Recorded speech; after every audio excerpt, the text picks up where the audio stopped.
नमस्कार. विधानसभेच्या आखाड्यात चाय पे चर्चा या कार्यक्रमामध्ये मी तुमचं मनापासून स्वागत करतो. आज आपल्या या विधानसभेच्या आखाड्या कार्यक्रमामध्ये ज्येष्ठ पत्रकार शरद काटकर आपल्या समवेत आहेत. एकूणच 8 विधानसभा मतदारसंघामध्ये नेमक्या पद्धतीनं कशा पद्धतीच्या चुरस रंगणार आहेत किंवा लढत आहेत या संदर्भात आपण अण्णांशी संवाद साधणार आहोत. कराड उत्तर नंतर महत्वाचा आला तो कराड दक्षिणेचा, की ज्याच्यामध्ये पृथ्वीराज चव्हाण हे एकदम क्लिअर म्हणजे क्लिअर इमेज असलेले व्यक्तिमत्व म्हणून मुख्यमंत्री म्हणून त्यांचा आजही नाव उल्लेख केला जातो.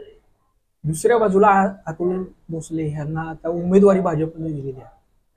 ह्या लढतींचं काय चित्र असणार आहे किंवा एकूण कसा हा राजकीय दृष्ट्या, कारण की काँग्रेसच्या मोठ्या एका नेत्याचं भाजपच्या ह्या उमेदवारासोबतची ही लढत अशा दृष्टीनं पाहिलं जाते. आता गंमत अशी आहे, कराड दक्षिणची सुद्धा तीच परिस्थिती आहे. यापूर्वी हा मतदारसंघ उंडाळकरांच्याकडे होता.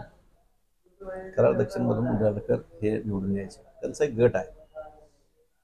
आणि ह्या वेळेची जर परिस्थिती पाहिली गेली तर उदय दादा जे आहेत ते बऱ्यापैकी त्यांच्यासोबत आहेत. जे एक काळचे निष्ठावंत समजले जायचे बाबांचे, पृथ्वीराज बाबांचे, ते आनंदराव पाटील, नाना त्यांच्यासोबत आहेत. गेल्या वेळेलाही होते, पण गेल्या वेळची परिस्थिती नाही, आताची राजकीय परिस्थिती होती. त्या वेळेला मगाशीच मी सांगितलं की कराड दक्षिणला पहिल्यांदा मी पाहिलं उदयनराजे एवढे तुडून काम करतात. उदयनराजांना मानणारा एक मोठा गट कराड दक्षिण आणि कराड उत्तर, कारण एक राजघराणा, एक थेट वंशज, ह्याच्यामुळे जो मानणारा वर्ग आहे तो कॅच करण्याचं काम आता ह्या वेळेला उदयनराजे करताना दिसतंय. ते स्वतः जात आहेत, स्वतः सभा घेतात, सभा घेतात, पदयात्रेला जात आहेत. त्याच्यामुळे त्या मतदारसंघात ना एक तुल्यबळ लढत कधी पाहिली नव्हती अशी पद्धतीचं वातावरण निर्माण झालं. यापूर्वी कसं आहे की कसं गांभीर्यानं उदयनराजे घेत नव्हते किंवा कार्यकर्ते घेत नव्हते, पण या वेळेला त्यांनी ते निश्चितपणानं पाळल्यामुळं आणि अतुल बाबांनी स्वतः गेल्या 2-3 वर्षातलं जर परिस्थिती बघितली, कृष्ण हॉस्पिटलच्या माध्यमातून कोरोनात केलेलं काम, कोविड काळ खरं तर सर्वच आमदारांची कसोटी होती.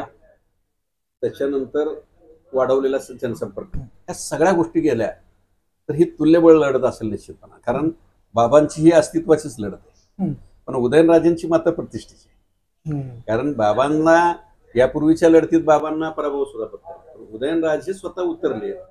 त्यामुळं जशी अतुल भोसलेंना हे म्हणजे बाबांना हिचे अस्तित्वाचे, तशी उदयनराजेंसाठी ही प्रतिष्ठेची.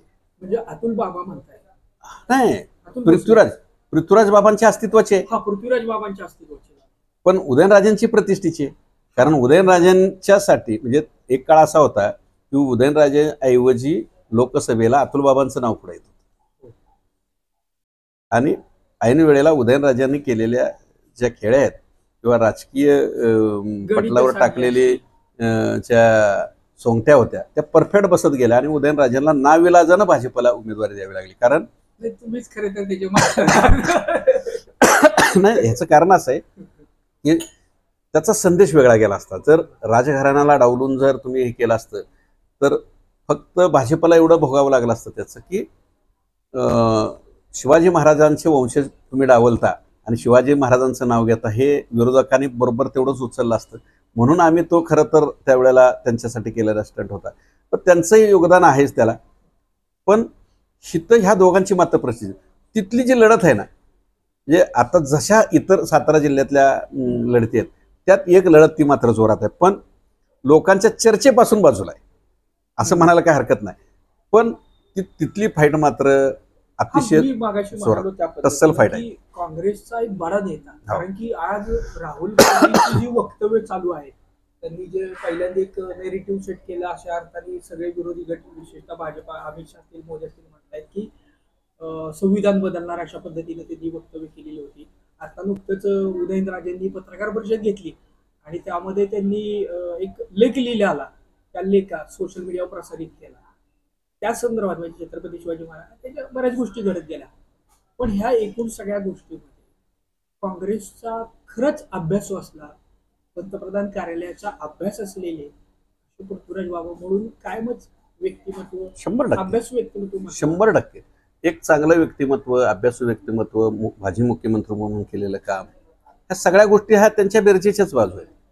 मतदारसंघात त्यांचा असलेला संपर्क, पण मतदारसंघात संपर्क असताना एक काळ असा होता की आनंदराव पाटलांबरोबर त्यांचं शब्द पडत नव्हता त्यांचा, तेच बाजूला झाले.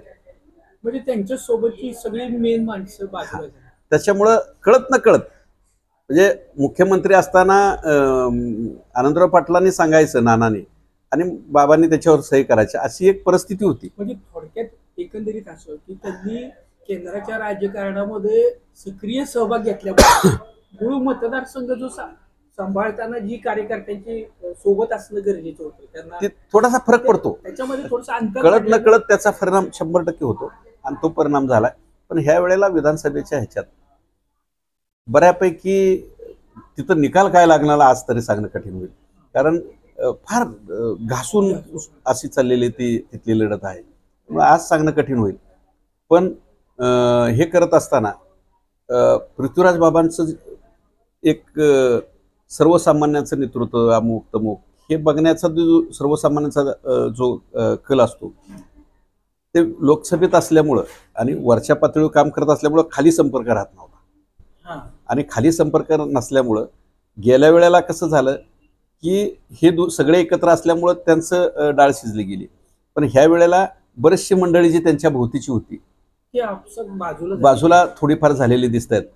पण गेल्या 5 वर्षाच्या कामातनं त्याच्यानंतर काही गोष्टी कार्यकर्ते आनंदराव नानांच्यामुळे बाजूला झाले असतील, ते एकत्र येऊ शकतात. म्हणजे असंही काही बेरजेच्या राजकारण होतील, पण तिथली लढत ही निश्चितपणानं अतिशय चुरशीची होती.